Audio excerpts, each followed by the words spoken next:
If you're looking to manage your Facebook account settings and disable automatic restrictions, follow these simple steps to regain control over your experience. Step 1. Log into your Facebook account.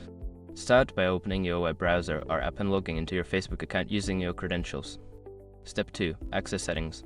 Once logged in, click on the downward arrow in the top right corner of the screen. From the drop-down menu, select Settings and Privacy, then click on Settings. Step 3. Navigate to Privacy Settings.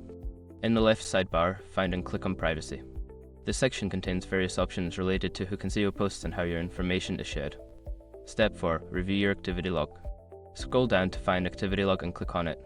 Here, you can review your past activities, including posts and interactions that may have triggered restrictions. Step 5. Adjust your restrictions. Look for any options related to manage your restrictions or manage your audience. Adjust these settings to your preference, ensuring that you disable any automatic restrictions that may be applied to your account. By following these steps, you can effectively manage and disable any automatic restrictions on your Facebook account. Remember to regularly check your settings to maintain your desired level of privacy and control.